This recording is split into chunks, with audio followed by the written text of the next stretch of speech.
ನಿನ್ನ ಸೇವೆಯಲ್ಲಿ ಯಾರಾದರೂ ಇವನೇನು ಸೇವೆ ಮಾಡುತ್ತಾನೆ, ಇವನನ್ನು ನಾನು ಮುಚ್ಚಬಿಡಬೇಕು, ನನ್ನ ದೇವರು ದೊಡ್ಡವನು, ನಾನು ಹೇಳಿರೋದು ನಿಜ ಅಂತ ಹೇಳಿರ್ಬೋದು. ಅಲ್ಲ, ಯೇಸು ಕ್ರಿಸ್ತನ ಮಗನಾಗಿದೀಯಾ ನೀನು.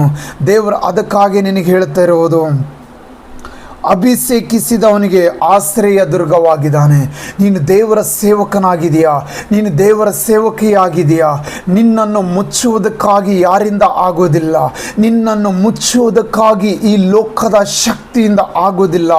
ಯಾಕಂದರೆ ಯೇಸು ನಿನ್ನ ಸಂಗಡಿದಾನೆ, ಯೇಸು ನಿನ್ನ ಸಂಗಡಿದಾನೆ. ಯೇಸು ನಿನ್ನ ಹೃದಯ ದೇವರ ಆಲಯವಾಗಿದೆ. ಹಲ್ಲೆಲೂಯಾ.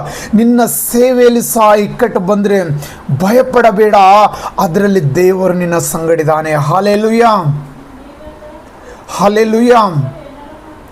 ಎಡೆಬಿಡದೆ ದೇವರನ್ನು ಪ್ರಾರ್ಥನೆ ಮಾಡು, ಎಡೆಬಿಡದೆ ದೇವರನ್ನು ಪ್ರಾರ್ಥನೆ ಮಾಡು. ಆ ಯೇಸು ಕ್ರಿಸ್ತನನ್ನು ಬಿಡಬೇಡ. ಯೇಸು ಕ್ರಿಸ್ತನನ್ನು ಬಿಟ್ಟರೆ ನಮಗೆ ಯಾರು ಸಹಾಯಕರಿಲ್ಲ. ಹಲ್ಲೆಲೂಯಾ. ಇವತ್ತು ನಿನ್ನೆ ರಾತ್ರಿ ನಾನು ನೋಡ್ತಾ ಇದ್ದ ಸೇವಕರು ಸುವಾರ್ತೆ ಸಾರುವುದಕ್ಕಾಗಿ ಹೋಗಿದಾಗ, ಅದು ಮೋಸ್ಟ್ಲಿ ಆಂಧ್ರದಲ್ಲಿರ್ಬೋದು, ಅಲ್ಲಿ ಸೇವಕರಿಗೆ ಮುಖನೇ ಹೊಡಿತಾ ಇದ್ದಾರೆ. ಭಯಪಡಬೇಡ, ನನ್ನ ನಿಮಿತ್ತವಾಗಿ ನಿನ್ನನ್ನು ಹಿಂಸಿಸಿದರೆ ನೀನು ಧನ್ಯನು. ಹಲ್ಲೆಲೂಯಾ ಎಂದು ದೇವರು ವಾಕ್ಯ ಹೇಳುತ್ತದೆ. Praise the Lord. ನಿನ್ನನ್ನು ದೇವರು ಆಶೀರ್ವಾದ ಮಾಡುತ್ತಾರೆ. ಹಲ್ಲೆಲೂಯಾ. ದೇವರು ಆ ಸೇವಕರಿಗೆ ಬಲ ಕೊಡಲೆಂದು ಪ್ರತಿಯೊಬ್ಬರು ಪ್ರಾರ್ಥನೆ ಮಾಡಿರಿ. ಹಲ್ಲೆಲೂಯಾ. ಆ ಜನರು ಹೊಡೆಯೋರು ಸಹ ಅವರು ಯೇಸು ಕ್ರಿಸ್ತನ ಮಕ್ಕಳಿದ್ದಾರೆ, ಆದರೆ ಅವರಿಗೆ ಸತ್ಯ ಗೊತ್ತಿಲ್ಲ. ಸತ್ಯ ಗೊತ್ತಿಲ್ಲದ ಕಾರಣಕ್ಕಾಗಿ ಅವರು ಸೇವಕರನ್ನು ಹಿಂಸೆ ಕೊಡುತ್ತಾ ಇದ್ದಾರೆ. ಸತ್ಯ ಗೊತ್ತಿಲ್ಲದ ಕಾರಣಕ್ಕಾಗಿ ಅವರು ಸೇವಕರನ್ನು ಹೊಡಿತಾ ಇದ್ದಾರೆ. ಹಲ್ಲೆಲೂಯಾ. Praise the Lord. ಆ ಸೇವಕರಿಗಾಗಿ ಪ್ರತಿಯೊಬ್ಬರು ಪ್ರಾರ್ಥನೆ ಮಾಡಿರಿ. ನಿಮ್ಮ ಪ್ರಾರ್ಥನೆ ಅವರಿಗೆ ಅಗತ್ಯವಾಗಿದೆ. ಹಲ್ಲೆಲೂಯಾ. ನಿಮ್ಮ ಪ್ರಾರ್ಥನೆ ಅವರಿಗೆ ಬಲಪಡಿಸುತ್ತದೆ. Hallelujah, hallelujah. ಅವರನ್ನು ಪ್ರಾರ್ಥನೆ ಮಾಡಿರಿ. ಪರಿಶುದ್ಧ ಆತ್ಮನೇ, ಆ ಮಕ್ಕಳು ನಿನ್ನ ಸುವಾರ್ತೆ ಸಾರುವುದಕ್ಕಾಗಿ ಹೋಗಿದ್ದಾರೆ. ನೀನು ಅವರನ್ನು ಬಲಪಡಿಸು, ಅವರನ್ನು ಎಲ್ಲ ಇಕ್ಕಟ್ಟುಗಳಿಂದ ಬಿಡಿಸು ಎಂದು ಪ್ರಾರ್ಥನೆ ಮಾಡಿರಿ. ಯಾಕಂದರೆ ದೇವರು ವಾಕ್ಯದಲ್ಲಿ ಬರೆಯಲ್ಪಟ್ಟಿದೆ, ದೇವರು ಶಿಷ್ಯರನ್ನು ಕಳಿಸುವಾಗ ತೋಳಗಳ ಮಧ್ಯೆ ಕುರಿಯನ್ನು ಕಳಿಸಿದ ಹಾಗೆ ನಾನು ನಿಮ್ಮನ್ನು ಕಳಿಸುತ್ತಾ ಇದ್ದೇನೆ. Praise the Lord. ಹಲ್ಲೆಲೂಯಾ. ಅವರ ನಿಮಿತ್ತವಾಗಿ ಪ್ರತಿಯೊಬ್ಬರು ಪ್ರಾರ್ಥನೆ ಮಾಡಿರಿ. ದೇವರ ಸೇವಕರಿಗಾಗಿ ಪ್ರತಿಯೊಬ್ಬರು ಪ್ರಾರ್ಥನೆ ಮಾಡಿರಿ. ಹಲ್ಲೆಲೂಯಾ. ಯೇಸುವಿನ ನಾಮಕ್ಕೆ ಸ್ತೋತ್ರವಾಗಲಿ. ಅವರು ಸಾರುತ್ತಾ ಇರುವುದು ಏನು ಗೊತ್ತಾ? ನಿನ್ನ ತಂದೆಯಾದ ಯೇಸು ಕ್ರಿಸ್ತನ ಸುವಾರ್ತೆ ಸಾರೋದಕ್ಕಾಗಿ ಹೋಗಿದ್ರು. ಅವರು ಬೇರೆ ಯಾರ್ದು ಏನು ಪ್ರಚಾರ ಮಾಡೋದಕ್ಕೆ ಹೋಗಲಿಲ್ಲ, ಸತ್ಯ ದೇವರ ಪ್ರಚಾರ ಮಾಡೋದಕ್ಕಾಗಿ ಹೋಗಿದ್ರು. ಹಲ್ಲೆಲೂಯಾ. ಈ ವಾಕ್ಯ ಕೇಳುವಂಥ ನೀನು ಆ ಸೇವಕರಿಗಾಗಿ ಪ್ರಾರ್ಥನೆ ಮಾಡು, ಆ ಸೇವಕರಿಗಾಗಿ ಪ್ರಾರ್ಥನೆ ಮಾಡು. ಪರಿಶುದ್ಧ ಆತ್ಮನೇ, ನಿನ್ನ ದೂತರು ಇಳಿದು ಬರಲಿ, ಅವರ ಸುತ್ತಮುತ್ತ ನಿನ್ನ ದೂತರು ಇಳಿದು ಬರಲಿ. ಆ ಸೇವಕರನ್ನ ಆಶೀರ್ವಾದ ಮಾಡು, ಆ ಸೇವಕರಿಗೆ ವಿರೋಧವಾಗಿರುವ ಜನರನ್ನು ಆಶೀರ್ವಾದ ಮಾಡು. ಆ ವಾಕ್ಯ ಅವ್ರು ಕೇಳುವಂತೆ ಕೃಪೆ ಕೊಡು, ಆ ವಾಕ್ಯ ಅವ್ರು ಕೇಳುವಂತೆ ಕೃಪೆ ಕೊಡು. ಅವರು ಸಾರುವುದು ಬೇರೆದೇನಲ್ಲ, ಸುವಾರ್ತೆ ಸಾರೋದಕ್ಕಾಗಿ ಹೋಗಿದ್ರು. ಅದಕ್ಕಾಗಿ ಎಸಯ್ಯ ಅವರನ್ನು ಆಶೀರ್ವಾದ ಮಾಡು. ಆ ಹೊಡೆಯುವ ಕೈಗಳನ್ನು ಆಶೀರ್ವಾದ ಮಾಡು ಎಂದು ಪ್ರಾರ್ಥನೆ ಮಾಡು. ವೈರಿಗಳನ್ನು ಯಾವತ್ತೂ ಪ್ರೀತಿಸಬೇಕು ಹೊರತು ಅವರನ್ನು ನಾವು ದೂಷಿಸಬಾರದು. ಅವರು ಹೊಡೆದನೆಂದು ಅವನನ್ನು ದೂರ ತಳ್ಳಬಾರದು. ಯಾಕಂದರೆ ಪ್ರವೀಣ್ ಪಾಸ್ಟರ್ ಒಂದು ಸಾಕ್ಷಿ ಹೇಳಿದರು. ಹಲ್ಲೆಲೂಯಾ. ಪ್ರವೀಣ್ ಪಾಸ್ಟರ್ ಒಂದು ಸಾಕ್ಷಿ ಹೇಳಿದರು. ಅವರು ಸೇವೆ ಮಾಡುವಾಗ ಒಂದು ವ್ಯಕ್ತಿ ಬಂದು ಅವ್ರ ಊರಲ್ಲಿ ಅನ್ಯ ಜಾತಿ ವ್ಯಕ್ತಿ ಬಂದುಬಿಟ್ಟು, ನೀನು ಇಲ್ಲೇನು ಸೇವೆ ಮಾಡ್ತೀಯಾ, ಹೇಗೆ ಮಾಡ್ತೀಯಾ, ನಾನು ನೋಡ್ತೀನಿ ಅಂತೇಳಿ ಅವನು ಸೆರೆಟ್ ಹಿಡಿದು ಪೂರ ಹರಿದ್ರಂತೆ. ಆದರೆ ಆ ಸೇವಕನು ಹಾಗೇ ನಿಂತುಕೊಂಡಿದ್ದನು. ಹೈದ್ರಾಬಾದ್ ಪಲ್ಲಂಪಲ್ಲಿ ಪಾಸ್ಟರ್ ಸಾಕ್ಷಿ ಹೇಳಿರುವುದು. ಹಲ್ಲೆಲೂಯ.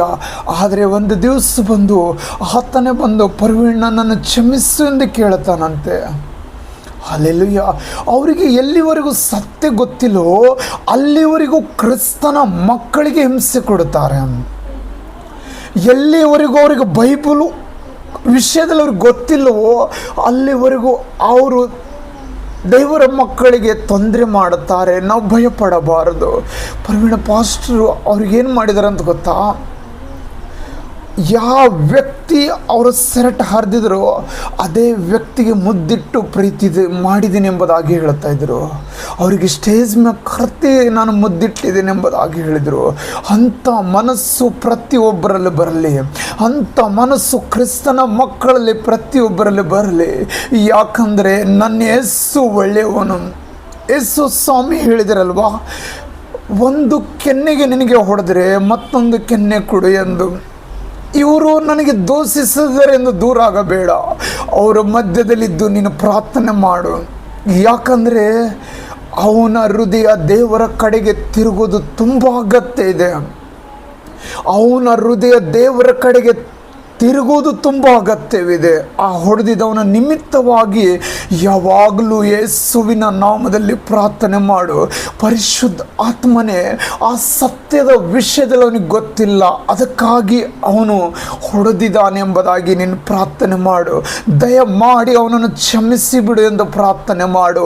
ಅವನು ಸತ್ಯವನ್ನು ತಿಳಿದುಕೊಳ್ಳಬೇಕು ಸ್ವಾಮಿ ಎಂದು ಪ್ರಾರ್ಥನೆ ಮಾಡು. ಆ ದೇವರು ಅವನ ಹೃದಯ ಕಲ್ಲಾಗಿರುವುದನ್ನು ಕರಗಿಸಿ ಪ್ರೀತಿ ಸ್ವರೂಪನಾದ ದೇವರು ಆತನ ಹೃದಯದಲ್ಲಿ ಪ್ರೀತಿ ತುಂಬುತ್ತಾನೆ. ನಾವು ಒಂದು ವೇಳೆ ನಮ್ಮ ಮೇಲೆ ದೋಷ ಮಾಡಿರುವ ವ್ಯಕ್ತಿಯನ್ನಿಟ್ಟು ನಾವು ಯಾವಾಗಲೂ ದೋಷ ಮಾಡುವಾಗ ಏನಾಗುತ್ತದೆ ಗೊತ್ತಾ? ನಾವಿಬ್ಬರು ಸೈತಾನ ಮಕ್ಕಳಾಗುತ್ತೇವೆ, ನಾವಿಬ್ಬರು ಸೈತಾನ ಕಾರ್ಯಗಳನ್ನಾಗುತ್ತೇವೆ. ಇವತ್ತು ನೋಡ್ರಿ, ಚಿಕ್ಕ ಚಿಕ್ಕ ಅನೇಕ ಕಡೆಗೆ ಮರ್ಡರ್ಗಳನ್ನು ಆಗುತ್ತಾ ಇದ್ದಿದ್ದಾವೆ. ಹೇಗಾಗುತ್ತಾ ಇದ್ದಿದ್ದಾವೆ ಗೊತ್ತಾ? ನಾನು ರಾತ್ರಿ ಒಂದು ಸ್ವಲ್ಪ ನ್ಯೂಸ್ ಹಾಕಿದ, ಅದು ಇಲ್ಲೇ ನಮ್ಮ ಕರ್ನಾಟಕಲ್ಲೇ, ಮೋಸ್ಟ್ಲಿ ಮಂಗಳೂರು ಸೈಡ್. ಹಲ್ಲೆಲೂಯ. ಒಂದು ಆಟೋ ಚಾಲಕನಾಗಿದ್ದನು. ಆಟೋ ಚಾಲಕನಾಗಿರುವಾಗ ಆತನು ಏನೋ ಒಂದು ಚಿಕ್ಕ ಗಲಾಟೆ ಆಗಿದೆ ಅವರ ಮಧ್ಯದಲ್ಲಿ. ಹಲ್ಲೆಲೂಯ. ಒಂದು ಚಿಕ್ಕ ಗಲಾಟೆ, ಅದು ಯಾವಾಗೋ ಆಗಿದೆ, ಅದು ಸುಮಾರು ಹೊತ್ತಾಯಿತು. ಒಂದು ಬಸ್ ಡ್ರೈವರು ಒಂದು ಆಟೋ ಚಾಲಕನ ಮಧ್ಯದಲ್ಲಿ ಏನಾಗಿದೆ? ಗಲಾಟೆ ಆಗಿದೆ. ಹಲ್ಲೆಲೂಯ. ಆ ಗಲಾಟೆ ಆಗಿರುವ ಕಾರಣಕ್ಕಾಗಿ ಅವರು ಏನಿದೆ ಅವರ ಮಧ್ಯದಲ್ಲಿ ಗೊತ್ತಿಲ್ಲ. ಹಲ್ಲೆಲೂಯ.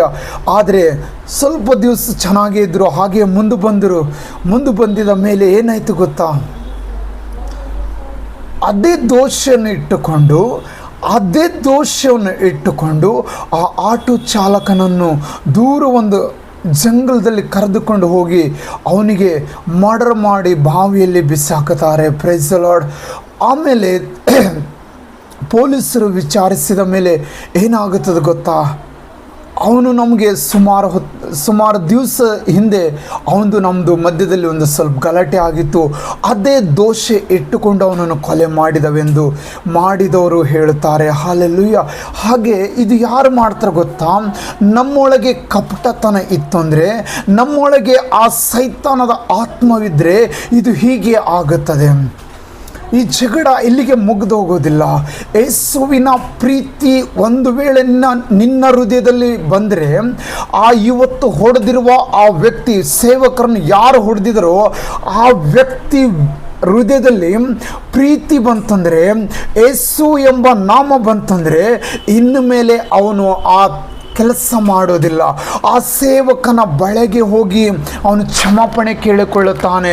ಸೇವಕನೇ, ನನ್ನನ್ನು ಕ್ಷಮಿಸು, ನಿನಗೂ ನಿನ್ನ ದೇವರಿಗೂ ವಿರೋಧವಾಗಿ ನನ್ನ ಊರಿಗೆ ಬಂದರೆ ನಾನು ಹೊಡೆದಿದ್ದೇನೆ, ನನ್ನನ್ನು ಕ್ಷಮಿಸಿಬಿಡು ಎಂದು ಕೇಳುತ್ತಾನೆ.